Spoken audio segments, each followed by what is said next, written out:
बहुत समय पहले एक घना जंगल था जहां तरह तरह के जानवर मिल जुल कर रहते थे। उसी जंगल में दो खास जानवर रहते थे। एक था चीकू बंदर जो बहुत शरारती था और दूसरा था गज्जू हाथी जो बहुत बुद्धिमान, शांत और सभी का प्रिय था। चीकू की शरारतें। चीकू बंदर हर समय किसी न किसी जानवर की शरारत करता रहता था। वह कभी खरगोश की पूंछ खींचता तो कभी हिरण के सींगों पर लटक जाता। सभी जानवर उससे परेशान थे, लेकिन चीकू को मजा आता था। जब जानवर उससे शिकायत करते तो वह हंसते हुए कहता, अरे भाई, थोड़ी मस्ती तो चलती है। गज्जू हाथी की लोकप्रियता। गज्जू हाथी बहुत समझदार और धैर्यवान था। वह सभी जानवरों की मदद करता था। कोई बीमार होता तो वह अपने सूंड से पानी लाता। कोई भूखा होता तो वह फल पत्ते लाकर देता। इसलिए सब उसे बहुत मानते थे। चीकू को यह सब अच्छा नहीं लगता था।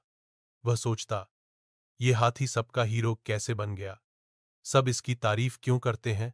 मुझे तो कोई सीरियस ही नहीं लेता। एक दिन चीकू ने सोचा कि अगर वह गज्जू की कोई गलती पकड़ ले तो उसकी इज्जत कम हो जाएगी और जंगल में उसकी हीरोइज्म खत्म हो जाएगी। वह गज्जू की निगरानी करने लगा। शरारत की कोशिश। अगली सुबह चीकू ने गज्जू के सोने के समय उसके पास जाकर केले के छिलके फेंक दिए ताकि जब वह उठे तो फिसल जाए और सब जानवर हंसे। पर हुआ उल्टा।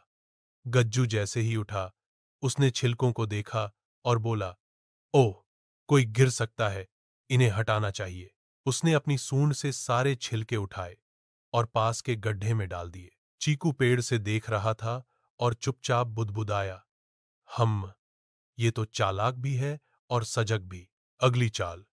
झूठी शिकायत।